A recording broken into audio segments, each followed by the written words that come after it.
All right, everyone, I think we are going to get started. It's great to have you with us this evening. Thank you for making time for us tonight to take part in what I think is going to be a very interesting and very relevant conversation about the refugee situation globally and also what's happening here locally in terms of solutions and resources for those refugees who are making their way to our local community.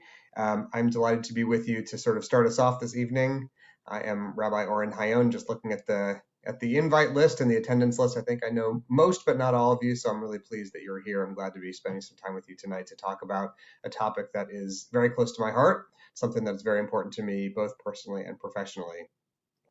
We as a Jewish community have what I think is a special, if not unique, a very special relationship to the obligation to care for refugees in our communities. And as I've said to a couple of different people in a couple of different settings, I think that the Jewish obligation to care for refugees has both a traditional scriptural source and also a more modern sociological one.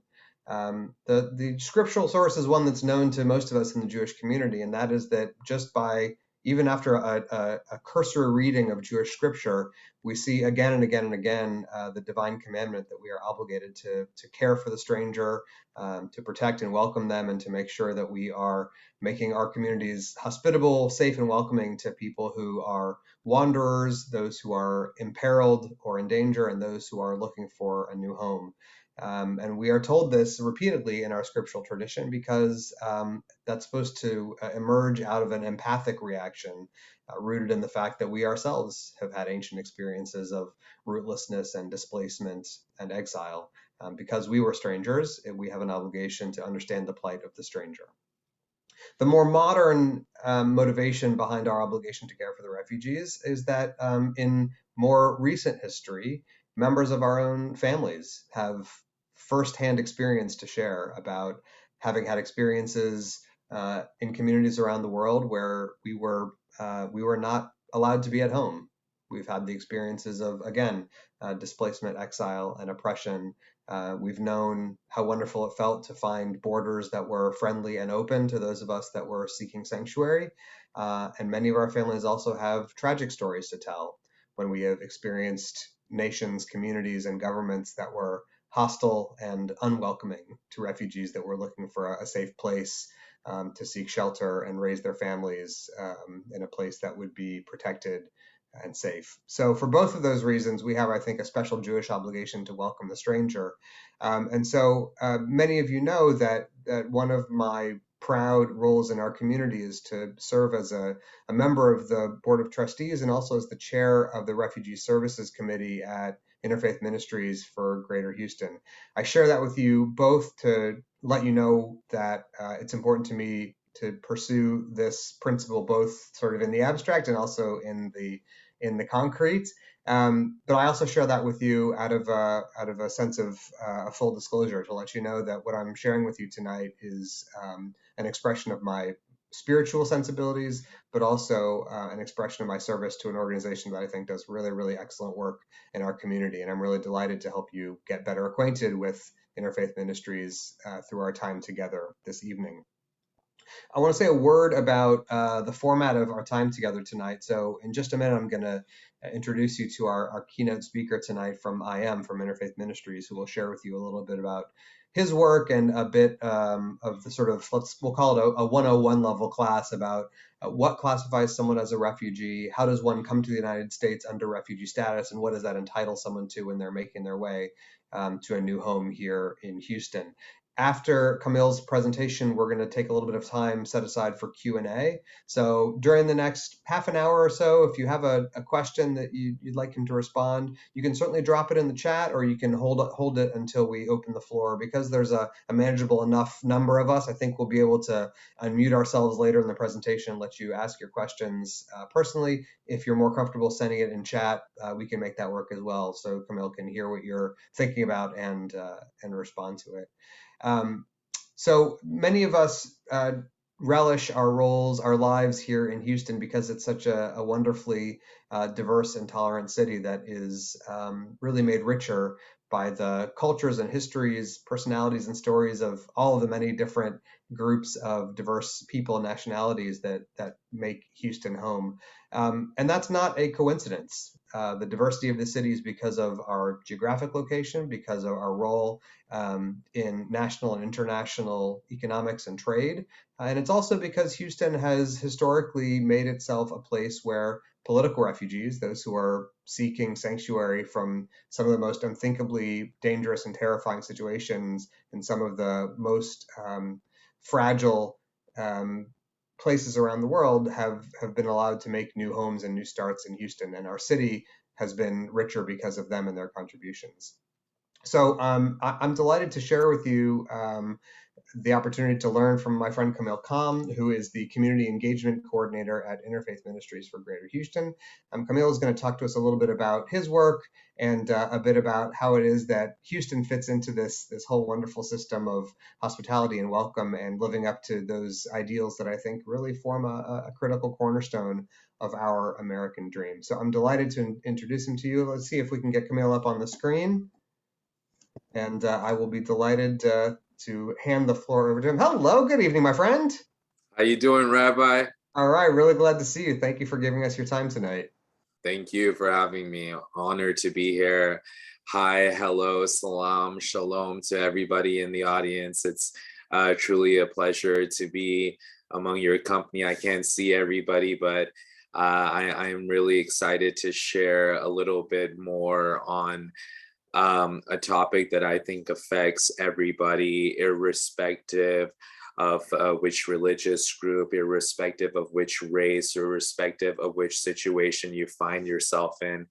I personally have worked with refugees ever since I finished grad school in a place called Indiana, and my first job was in a refugee camp in Myanmar, where I was a vocational specialist. And so I kind of got to see the situation on the ground in the refugee camp. And then I worked with the UNHCR in Thailand, where they were processing asylum claims and determining who is a refugee. And then finally, when I came back stateside, I've been working with resettlement agencies. So I feel like I have a holistic perspective of what is going on. And today I'll share with you, there is a PowerPoint that's just so you have something pretty to look at, so you don't have to look at my face the whole time. But hopefully it's engaging and you have questions towards the end. And I'm just so excited to be here with you today. So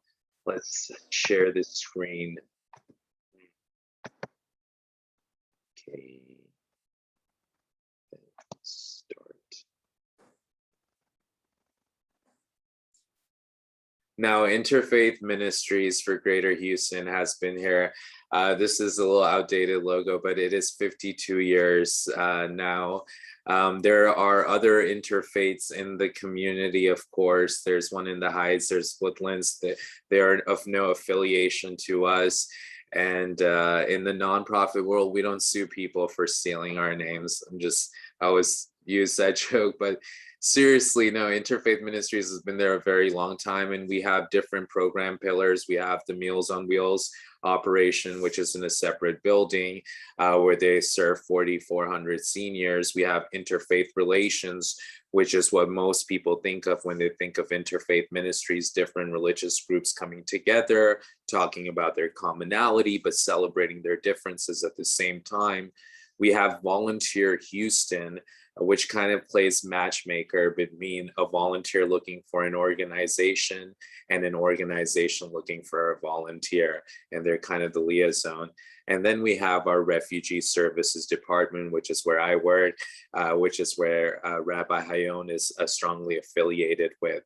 And so in Refugee Services, refugee is a term that is thrown around quite a bit. If you are, paying attention to the news, you're hearing words refugee, asylum, different words that are thrown at you. And sometimes you might think that they're interchangeable, immigrant as well. So today there will be a part of the presentation that is a little bit more factual, just to kind of give you context of of what the definitions are, but then also I will add it with anecdotes, because I think there's so much power in narrating a story and sharing the voices of the people that I have personally heard through my work. So here are just some statistics to think about. And it's so interesting because we can grasp our mind around numbers or single tragedies that happen, but when they are in statistics, you hear the millions. It's a number that I certainly cannot conceive, and I really have to think about it. But right now, as of today, 82.4 million people worldwide are displaced as a result of human rights violations. And I'd love to say that we've learned from our past, but clearly that isn't the situation. And there are a lot of problems, but this is really the greatest migration crisis we've seen to this point, where so many people are being displaced. Does that mean all of them are considered refugees? Well, actually, no, because in order to be a refugee, it is a legal term that is given to you by the UNHCR, United Nations Human Rights Commission for Refugees. So they determine, based on their own criterion that they have, who is going to be classified a refugee, and then they would give them a refugee card, and then eventually they would find an option for them. And I'll go over those options in a bit. The US is just one out of the 37 resettlement countries. Most of these countries are in Europe and in North America. But it's also really interesting to see, because sometimes if you're watching the news, there's rhetoric like refugees are taking over Europe again, or oh, there is this mass migration that is coming from the southern border. And it's always interesting to tell folks that the highest refugee resettling nations today are Turkey, Colombia, Pakistan, Uganda, and Germany. And these aren't countries that we're necessarily seeing in the news that are making an outcry about accepting refugees. What we're seeing are other communities that aren't taking the brunt of refugees. And so I definitely, if I was sitting in this meeting and there were potential world leaders, I would say we have to do more. We have to take more. And we have to take the brunt of the people, because this is a circumstance. When you think of what a refugee is, think of it as a circumstance that can befall any of us. I ask folks when I do this presentation, what does a refugee look like?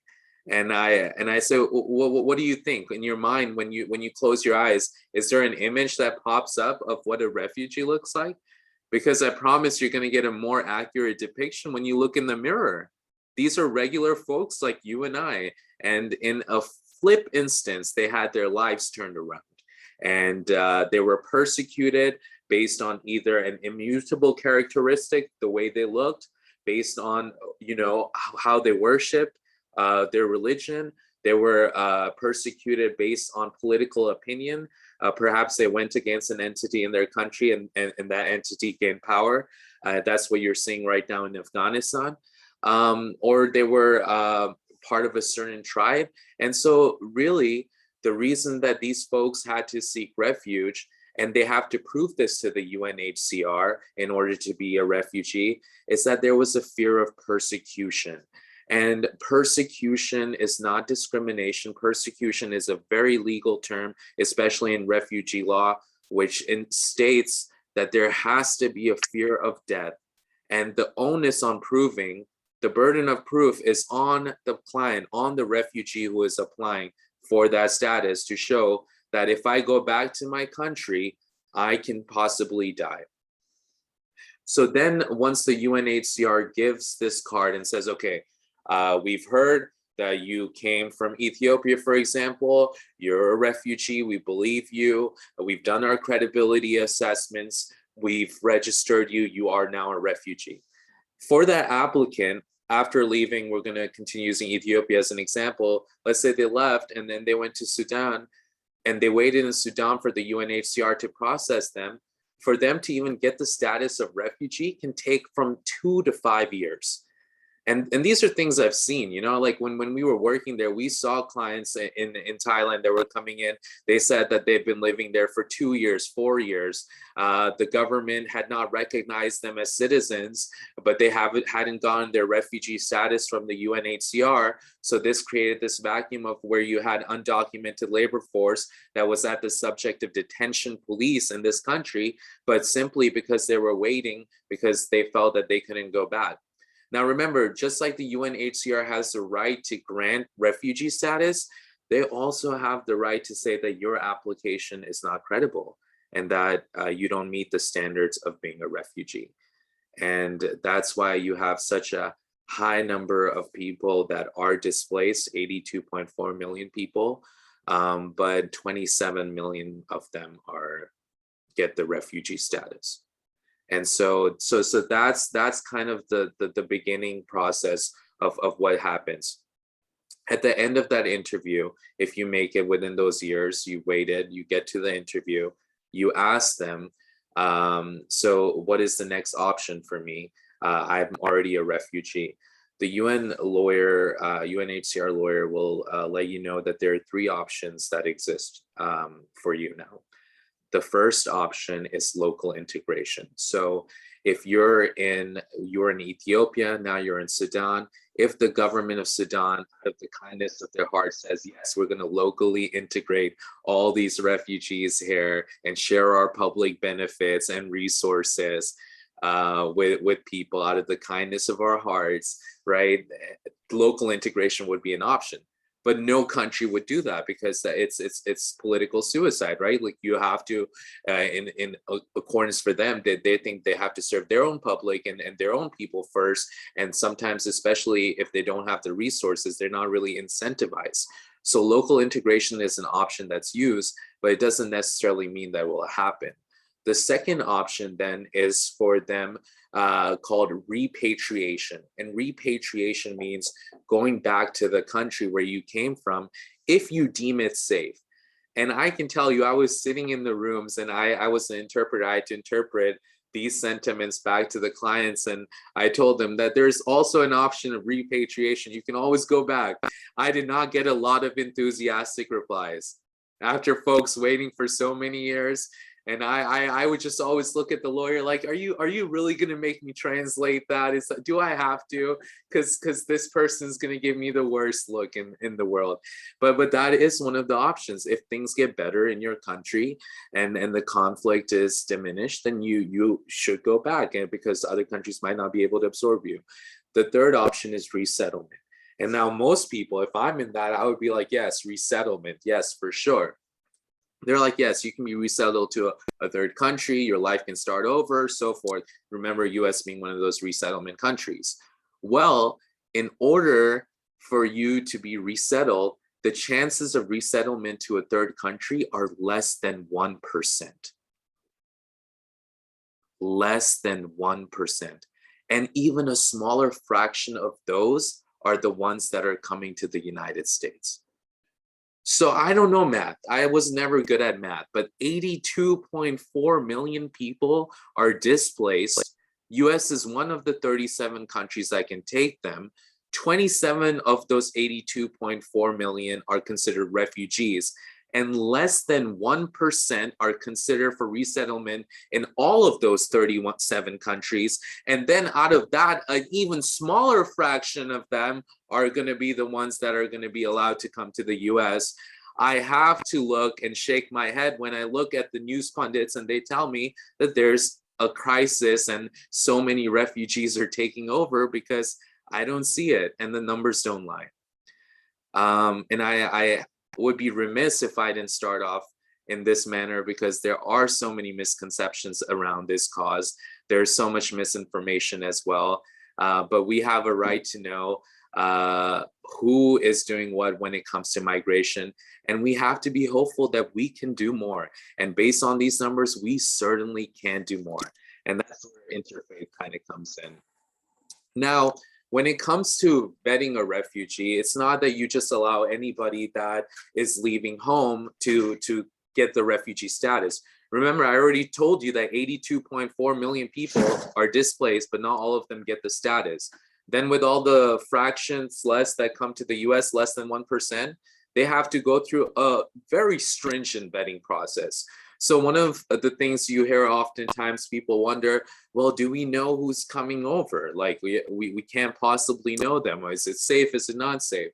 Well, I'll tell you what, is your background check better than these 6 agencies? Because they get vetted by all of them. And I always joke around, and I'm not sure if it's a joke yet, but I'm just going to say that I always say that if 6 agencies, federal agencies, were vetting me, no country's ever going to allow me to come anywhere. It was a spring break trip. I was in college. We're not going to get there. But I just want to let you know, 6 agencies, and I'm not sure if everybody of you would get in either. Okay, so let's put that to bed and really think about how comprehensive really the screening is before a client arrives to the US. Now, this is more technical and speaking more about the structures of how resettlement works and who processes the clients once they arrive. Ultimately, it's the State Department that reaches out to 9 national volunteer agencies. There, you can see in the slides their logos. Most of them are faith-based as well. For Interfaith Ministries, EMM, that is our head volunteer agency, Episcopal Migration Ministries. And I gotta tell you, in this field, there are so many acronyms. I mean, I'm gonna call out a colleague, but just yesterday, they're of the TikTok generation. I'm gonna make that joke too. They told me that can you give me the client's ADDI? Now, for the life of me, I'm thinking, what is ADDI? What is that? Is that I don't know. I have no idea. Is that a different language? What's an ADDI? ADDI. Finally, I found out it was an address. So there is an issue in our field where people like to abbreviate everything and then put them into acronyms. So EMM is our national agency. That's Episcopal Migration Ministries. IM is our acronym, which I think is really cool. I am, you know, that's a t-shirt idea as well. So, but anyways, so you have these agencies that are kind of there to process the cases. The State Department will go to the voluntary agency and they will say, okay, we have this many cases coming. That agency will then look at local affiliates all around the country to place the refugees. Prior to working at Interfaith, I was working in one of those resettlement agencies in Boise, Idaho. I got a lot of potato jokes for moving up there, but it's a beautiful place if you've never been. But yes, they have refugees. And yes, the only diversity in the state of Idaho is the refugees that are resettled there. But ultimately, once this agency sends a case down to the local affiliate, that's when Interfaith Ministries would come in. They get a case from EMM. And a lot of the people arriving to Houston, they already have a family here, or they heard things about it here, or they're placed here because ultimately the cost of living is lower than other major metropolitan cities. And there's also more job opportunity as well. What are some of the services that Interfaith offers? There's so many, and it would take so long to go through every one of them. So I'll kind of give you a general synopsis. Once a refugee arrives to the US, we have a case manager who will go to the airport. They will greet the client, welcome them to the country. Sometimes volunteers will come. We've had different faith groups come to the airport and welcome the clients. It's honestly one of my favorite parts of my job is to be at that airport, because in that one moment from them escaping whatever, you know, awful thing that happened to them arriving and having to face the challenges of living in the new country, there's this small moment of pure bliss and joy, and that is arriving at the airport. That is that moment right there where they come and they believe, and you're there to tell them they're home, that you're home. The case manager from the airport takes them to their apartment. Most of the apartments are located in Southwest Houston. There are 3 reasons for that. One being affordability. The second being the fact that there's already an immigrant community in Southwest Houston. and also the best restaurants, by the way. There's correlation in everything, right? And then the last thing is that transportation as well. So you want to keep them in the loop because they're not coming with vehicles. They are relying on public transportation until they find other means of transportation. Housing, again, so we provide that. Cultural orientation. This, people always have question, how do you orient someone that's coming to a new country? And of course, the correct answer is it's very nuanced, right? Because you want to keep a balance of telling people to have pride in their culture, to have pride in their identity, and that we welcome it and we appreciate it. At the same time, there are certain things that you have to communicate about the idiosyncrasies of Americans as well. And I always tell people, I was like, yes, folks, Americans also have accents. By the way, if you're a Native American, US, you're speaking English, it's an accent to someone. Everyone has an accent, right? But ultimately, through cultural orientation, we make sure that they're prepared for life in the US. If there's an emergency, who they need to call, kind of even things like, if an American's standing close to you, what's the proximity, personal space, what are certain things, hygiene, all those conversations are encompassed in the curriculum for cultural orientation. ESL is a big thing, stressing that they learn English, because language barrier can really impede their economic chances in this country and affect their standard of living as well. We have an employment team that helps them with job readiness.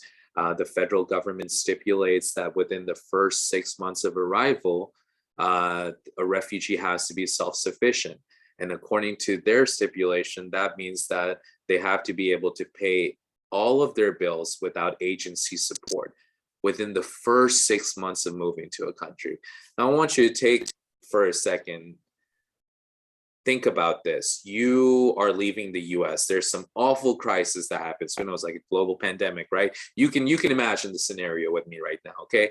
There's an awful crisis that happens. You have to leave the US. You have to go to a different country. Let's say you have to go to Mali, okay? And they speak French in Mali, but you have to go to Mali, safe over there. You don't know a word of French. You don't know anything about Malian culture, but you're just there and you just land there. And within 6 months of arriving, when you have medical appointments, when you have to be registered for food benefits, when you have to go through all the screenings, when your kids have to get enrolled into going into school, all of that is happening. And in 6 months, you have to have a job and feed and provide for your family. That is the expectation, which is a lot. And that's not going through it, but our staff makes it happen. And we push through it because that's the stipulation. We have to do it. So they are self-sufficient. But then after the 6 month period, we have other programs to help them actually integrate into their society, because we don't want our clients to just survive. We want them to thrive. So we provide women empowerment groups. We have a women refugee art program. We have a refugee youth mentorship program. We have volunteer opportunities in all of these programs. We use volunteers to help us out in the office. We have volunteers that come help us out with airport pickups, food delivery, helping sort donations. And really, it's the whole community that comes together. So when people ask me, dude, you're really passionate about the refugee cause, I'm like, no.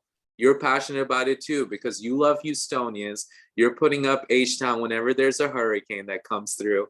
You love Houston, you love your neighbors, you love refugees because they're your neighbors, whether you like it or not. But now the question is, how are you going to respond to them? Are you going to open your arms, or are you going to listen to people who are trying to divide us all? No, you have to open your arms. And I think Rabbi Hayon really beautifully, eloquently described that in the beginning of how your values really do align with the values of inclusivity and opening up, your hearts to the stranger. And so ultimately, that's what drives everybody to do this work. It's not the pay. I can promise you that. It's not the hours, because we work evenings, we've been working weekends. It's not the stress, because when you have someone else's livelihood on your shoulder, it's not an easy job. And there is a lot of stress, but it's ultimately that this is something that we just have to do. And 90% of our refugee service staff for former refugees or asylum seekers. I wasn't one of them, but when I see these folks and I see what they've gone through, it just creates a family community. You know, I'm not in there like, oh yeah, I'm going to compete with this person. Well, I'm going to compete with the guy who ran from Ethiopia and now has served in our organization for 25 plus years. I'm talking about Mr. Galetta. Rabbi Hayon, of course, knows him, but it's that guy's, he's a father figure to me, because we've created this family environment because there's this idea that this is personal, but it's also very professional, and we have to provide the best services, and it keeps going. And I also tell folks that in other fields, you know, you have a project and it comes on and you put your heart into it and you work so hard, and then at the end of it, it's mission accomplished, and you get a reward and the project is done and you move to the next project. But in social services and working with the refugee, you might be able to get them onto one medical benefit, but people have so many other needs that there is not that moment to really say, oh, project complete. The project is ongoing, you know, and ideally, and from a theoretical perspective, nonprofits should be putting themselves out of work, because we want to live in a world where that issue or where that problem or where that depravity doesn't exist. And so I think that's definitely important to think about. Anyways, that's my little soap. I go on these theoretical rants. You guys have me at 7 p.m. All right, so this is what you're getting tonight. Clients, once they go through the 6-month period, they can return for up to 5 years for additional case management. 5 isn't an arbitrary number. 5 is the amount of years it takes for them to apply for citizenship. So when a refugee arrives, within 1 year, they're eligible for a green card. Within 5 years, they're eligible for citizenship. And for 5 years, they can receive our services, but it's based on them usually doing walk-ins. We do have some emergency cases as well that we offer extra support to. But ultimately, the goal has always been within the 6-month mark, they're self-sufficient, but we continue serving them and helping them throughout the 5-year mark. And hundreds of clients return each year for services, and we get quite a few walk-in clients as well. I spoke about, and I need to go back a little bit, because I mentioned how someone becomes a refugee, and oftentimes that term refugee is conflated with asylum seeker. I want to mention that the main difference is that refugee, and I use the example of someone going from Ethiopia to Sudan to a third country, they went to Sudan to apply for refugee status so that they can go somewhere else. They might not be able to go to Sudan or live in Sudan. An asylum seeker is someone who comes into a different country, and then they're applying for asylum to stay within that country. Right? So for example, if from the person that was going from Ethiopia ran to Sudan and they apply for asylum, they're applying to stay in Sudan. They're applying to stay in that specific country as an asylum seeker. So when you have folks coming from Central America usually, and they're seeking asylum in the US isn't going to process their asylum case and then send them to a third country like they would if they were applying as a refugee. The US is going to process their case, and if they allow, then they can stay in the country as well. And we serve at Interfaith asylum seekers. We have a lot of Cuban clients that have been coming. In the last administration, the dry foot, wet foot policy was erased, which said that is essentially, actually, I apologize, during the Obama administration, the dry foot, wet foot policy was erased, where Cuban residents could come into Florida and have expedited green card applications approved. So now they have to come to Central America along with everybody else and then go through Mexico. The border policies, it's a lot to go through, but ultimately Interfaith Ministries, we don't like to distinguish people of need. And I always tell people, whether they're refugees, whether they're a different status, it's not important. We serve the folks that actually need the help. And before I conclude this, I will also say that the Afghan crisis, and speak a little bit about that.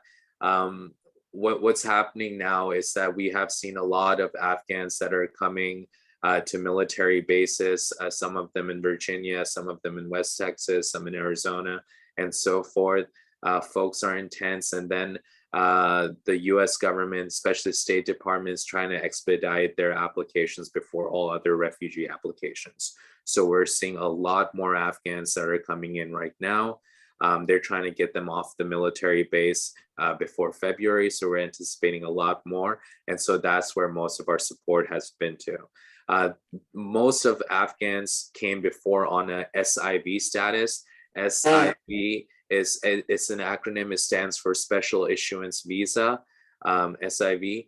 And that means basically that those were the people, SIVs, that were helping US military abroad as interpreters. They worked with the military, and because of their affiliation to the US military, their life was in danger and they were threatened. And so the SIVs have been coming to the United States. Afghans have been coming before, since I would say 2001. But now we also have a new status, which is called parolees. And this is all very jargonic. I'm not going to quiz you after this about remembering all the acronyms and the statuses, but just so you kind of get an idea for your own reference point.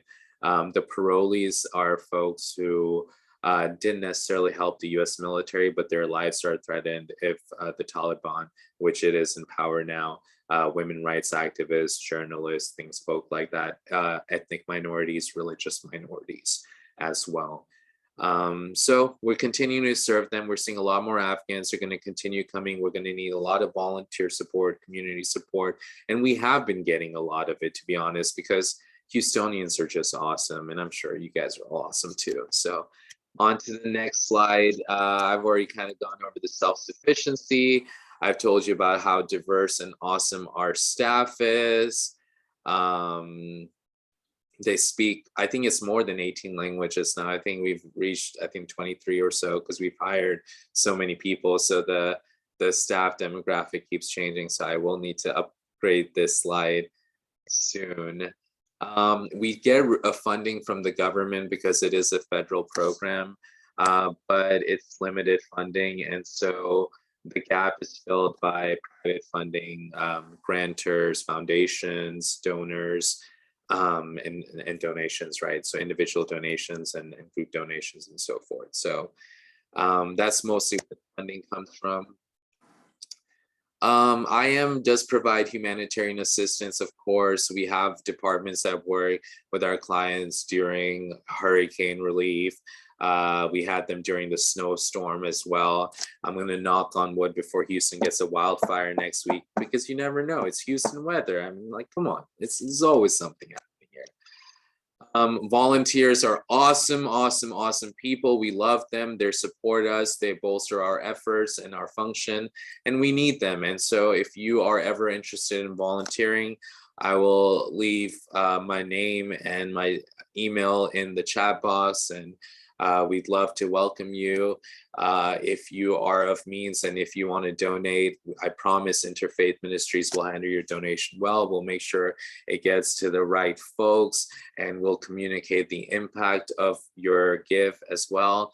And if there are other ways that you think you want to support refugee resettlement, or if you have questions, I'm always available on this platform and outside of it. Because ultimately everyone needs to know, who their neighbors are and open their arms. It's time that we all catch up, and we can do that, and we must do it together, because that's who we are. And tomorrow, when we have to knock on someone else's door, I really, really hope, if my life is in danger, that person on the other side opens the door. So thank you so much. Amazing. Thank you. That was great. That was a perfect presentation, thoughtful, informative, lighthearted, encouraging, and really, really rich on detail. Thank you so much for sharing that with us, and for the incredible work that you do. It really is. It is an honor, and it's also a real joy to get to work with you. So thanks for everything that you do. I see a few questions in the chat, so maybe we'll kind of go through these in the order that they came in, and then if there are others that your questions are still outstanding and haven't been answered yet, once we get through the ones in the chat, you can either raise your hand, drop it in the chat, and we will address it as best we can. So the first one that I saw coming in close to the beginning, when you shared a little bit of your background working internationally, what are the differences you see that you saw in Thailand regarding refugees from refugees in the USA? I guess the question is about, the way that our nation handles refugee absorption compared to other countries.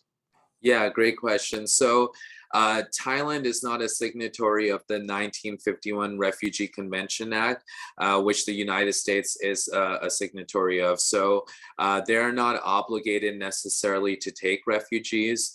They have allowed refugees to be within their border, but there's not a specific agreement with the United Nations that they would be considered legal residents. So the difference is that US has made that commitment to the UN, whereas Thailand hasn't. So any asylum seeker that's living there, even with a refugee card, oftentimes face subjugation by the police. They're thrown into detention camps.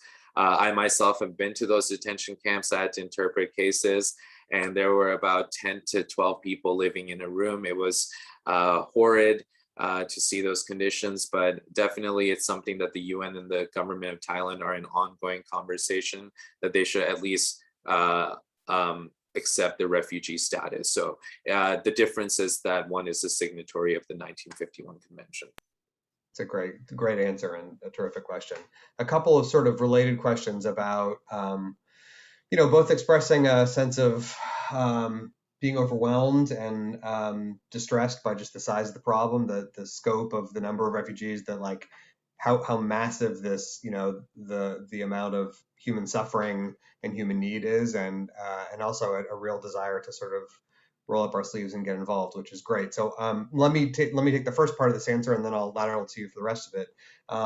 I do want to put an official plug for IM. There are lots of great ways to get involved. I'm going to drop in the chat right now a link for you where you can find sort of a great central clearinghouse for if you want to, if you've got $10 left over at the end of your before payroll, and you want to buy something off the Amazon wish list for a refugee family, you can find the wish list there. If you want to volunteer, if you want to mentor, if you want to write a check to support the Refugee Services work, all that stuff can be found in links at that right there where I dropped it in for you. So thank you, Jason, for posting that. All right, so how do we do better? How do we get involved? What did I miss, Camille? You want to jump in and augment what I said? Yeah, no. I think in terms of how do we do better and how we get involved, or so we can, like, you can donate, you can volunteer, and you can be an advocate for the cause. Ultimately having conversations with people in your life and in your personal networks as well. And then just, going out of your own bubble and meeting people that are from different places. I think on a very human level, it's really about stepping outside of your comfort zone, and that's what refugees have to do, right? Like, they were displaced from their comfort zone, from their home, and now they have to face this daunting task of going out and interacting with people where they might not know the language, or they might speak broken English, right? So maybe the next time you see someone on the street that's speaking broken English or is having trouble being warm to them, whether they're a refugee or not, so that's, I know that might not be the answer, but I mean, that it's a start, right? Like, it's those small actions and steps as well. And the bigger steps and direct steps are to volunteer and to donate. Yeah, the other thing I would add, there's also a link that to this extent on that site that we just posted, but maybe your business or your community has a job opening, and you would be willing to consider hiring a refugee to do that job. These are great ways to help make refugees' path towards self-sufficiency smoother and more and easier. It's better for them, it's better for our community, it's better for our businesses. So if you're in a position to do that, we'd love to encourage you to talk to the folks at Refugee Services who can connect you with a caseworker, career services professional to help see if we can make a match. Let me also say a word about advocacy, which I think is important. For a while we had a lot of stories in the news. For some reason, it's kind of dropped off recently, but there was a big debate about the cap on refugee arrivals. So the federal government gets to decide what the sort of ceiling number is, or what's the maximum number of refugees that we can accept in the United States. We're now sort of haggling over, is it going to be 18,000? Is it going to be 20,000? Will we get lucky and get to 25,000? Just sort of to give you a little bit of context, it's been a few years now, but back in the Carter administration, I think you'll correct me if I'm wrong, but I think back in the Carter administration, that number was something like 225,000. Right, so we are now, these negotiations about what the refugee cap should be. We're fighting over whether it should be 8% or 10% of what it once was. So if you have a relationship with your elected officials in Congress, gosh, I would sure love to see if our nation could get back to all of those values that are embodied by the Statue of Liberty, and see if this really can be a golden door for more folks that are seeking sanctuary from around the world. I'd love to see that refugee cap raised so that we can offer the benefits of life in America to more people. Rabbi Hayon, I got a trivia question for you, sir. Do you know which U.S. president resettled the most amount of refugees? I do not. It was Ronald Reagan. Refugees from where? Ronald Reagan resettled the most amount of refugees. So that just goes to show that this was never a politicized issue when it came to refugees, irrespective of where you are on the political spectrum. It was really supposed to be a humanitarian issues that everyone could decide on. And the true tragedy is that it's become so politicized. It makes it much harder. Absolutely. I want to respond to another question in the chat. If it's easy for you to sort of scroll back in your slides, there was a request to take a look at just the metrics you had early at the beginning. What's the number? Where are they from? How many get resettled? What are the proportions? And while you're scrolling in your PowerPoint, the other thing I'd love for you to expand on a little bit is that fairly devastating statistic of less than 1% making their way to the United States. There was a question in the chat about what is going on? Why is that number so low? Why are the rates so low percentage-wise compared to the number of people that are seeking resettlement? So there are the numbers: 82.4 million forcibly displaced. This is just at the end of 2020. And after going through, I assume the screening process is what has whittled down that number so low. But why is that less than 1%? Does that number feel appropriate to you, given who we are and what we have? Absolutely not. It's a very low number, and I don't think it reflects on our values as Americans or the world values of universal human rights. Ultimately, it is governments, it is presidents and the federal government who makes the decision on how many refugees they're going to allow in, but not just the number.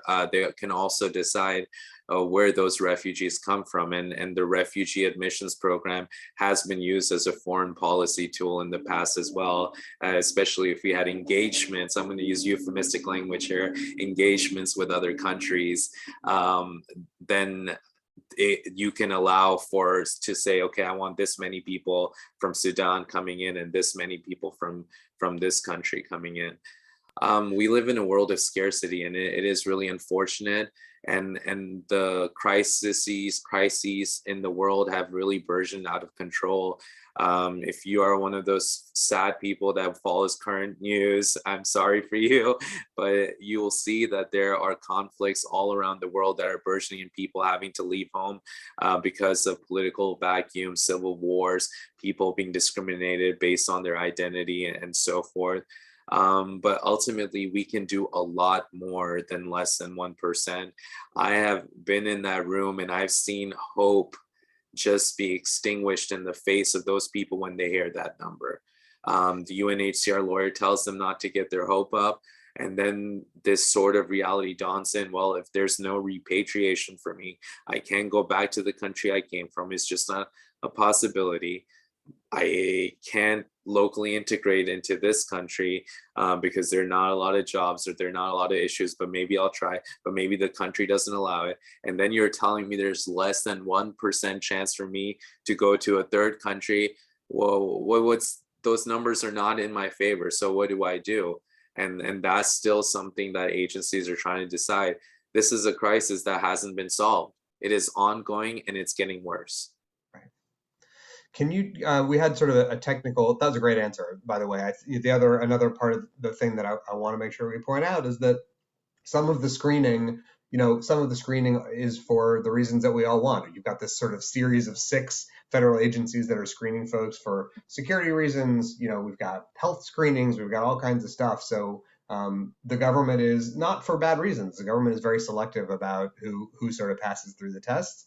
And as you said, there might be some point along the way where they find out that, we can come, but grandpa can't, and we decide we're not going to go because we're not going to leave grandpa behind. And it's also possible that we haven't successfully made the case to the government that the threats of religious violence, sexual violence, community violence in our home country is not compelling enough, and we got to stay. And I know you and I have both heard terrible stories about times when the United States has guessed wrong, and folks are sent back home or forced to stay in their home countries and are faced with just unthinkable outcomes.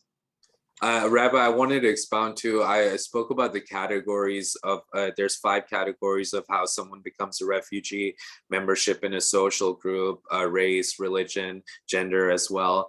But one of the things that was interestingly missing is climate change, that if there's a climate crisis and you escape that, then you are still not considered a refugee. And there's a lot of interesting research happening in climate refugee law right now, but something to look out for as these situations in the world get worse with the natural disasters. We have a technical question. I don't want to ask you to get too deep into your TLAs. That's 3-letter acronyms. To give us the answer to this question. But what's the difference between asylum seekers, refugees, and SIV entries? Sure. So an asylum seeker is someone who goes to a country. Sometimes we see them crossing a border. Oftentimes they can be here on a student visa. They got a visa to the country. Upon arrival, they apply for asylum and they say they cannot go back to their country of origin for whatever reason, fear of persecution or so forth. We have seen quite a few in the news. They talk about border crossers coming from Haiti, Cuba, and so forth here to seek asylum because once they arrive, their goal is to stay in the United States where they feel like they can be protected. But I also like to reiterate that that's not the only way people seek asylum. There have been many people who've come here on planes, once had a visa, the visa expired, and then they sought asylum. Then for being a refugee is someone that leaves their country to go to a different country, but they're not necessarily looking to live in that country like an asylum seeker is. They're just going to that country because they need to register as a refugee, and then the UNHCR is going to decide, okay, whether they're a refugee and what option is open for them. So an asylum seeker is not dealing with the UNHCR. The UNHCR is only dealing with the refugee, processing them, and then maybe the refugee seeker can come to the United States. So that's the difference, the main difference. And then SIV is a special issuance visa that is given to folks abroad, mostly from Iraq and Afghanistan, that helped out the US military while they were there in their operations. Think folks like medical interpreters and other people that assisted them. And so the US didn't want to turn their backs on them because that affiliation to the US military made their lives in danger, put their lives in danger. So then they welcomed them to the US in a SIV status. And we actually work with quite a few veteran groups as well. that are very, very passionate about welcoming the SIVs, rightfully so. Those are folks that oftentimes save their lives, and really help them out. So the love is definitely reciprocated. For sure. Yeah. I'm just keeping an eye on the clock. I want to honor our commitment to get everybody out in an hour. So let me maybe go to this last question. So there's a question about how do you find employment placement for refugees? Does IM have a job bank? Do you have partnerships with other agencies? While you're talking about how you do employment placement, I'd also love for you to give us a little bit of the statistics about self-sufficiency, how long it takes for a typical refugee family process through IM to find their feet as a self-sustaining Houstonian family. Yeah, absolutely. So, in our employment department, we have a team that go out into the community. They have partnerships with different employers that have seen power in hiring refugees. Refugees are very loyal employees. They're looking for stability in their lives, and that's what employers want. They want workers who are going to come, who are going to respect their job, who are going to stay in their job and reduce turnover, and there will be a reduced attrition rate. So we do have those partnerships. We have people on the ground that are going to help them, job developers. We have resume prep. We have folks helping them do interviews. We have a vocational training specialist in our employment team that helps our clients sign up for training tracks like CDL. That's very popular, especially among young refugee men. They go out mostly and they can earn quite a bit of income. We have cosmetology school, electrician programs, and so forth. So really the employment team's goal is first to get them employed and self-sufficient, which is within the first 6 months. And over 90% of IM clients are self-sufficient economically within the first 6 months of arrival, which is a great number. But we also know our work isn't done at self-sufficiency. Our work is done at integration. And so we continue to having programs after that period to make sure social programs and empowerment groups and so forth that can really help with integration, language acquisition programs as well. So yeah, that's the answer. Beautiful. That's terrific. And I mean, that statistic is the one that I find myself sharing a lot when I'm talking about the importance and the efficiency of the work that IM does, that you've got better than 90% of these folks who came from, again, from some of the most devastating, difficult, challenging circumstances, making themselves into self-sufficient Americans within 6 months. That is extraordinary. I mean, think about what that takes, the kind of grit and hard work and determination. It is astonishing. And so it makes me feel really proud that these folks are going to be our neighbors, because I know that they are quickly on their way to becoming good, solid Americans to try to help give what they can to this country that has made a home for them. I'm really delighted that we had a chance to do this together. It was really great, super informative. Maybe we'll do a Refugee 201 class at some point later to talk about the next level. But really grateful for all of you that gave us your time tonight. Camille, I'm especially grateful to you. You are thoughtful, insightful, good-humored, and you really make us proud. And I'm delighted that we get to work together as partners at IM, and I'm really delighted that our congregation is and has been historically such a strong partner of the work of Interfaith Ministries for Greater Houston. So thank you for being with us. Thank all of you for being with us. I want to also mention thanks to Jason Plotkin, our program director, and to Nathan Malik, who helped arrange all of the audio video for tonight. It's great to have all of you with us. It is 8 o'clock. Thank you for being with us. We look forward to learning and studying and praying together very soon.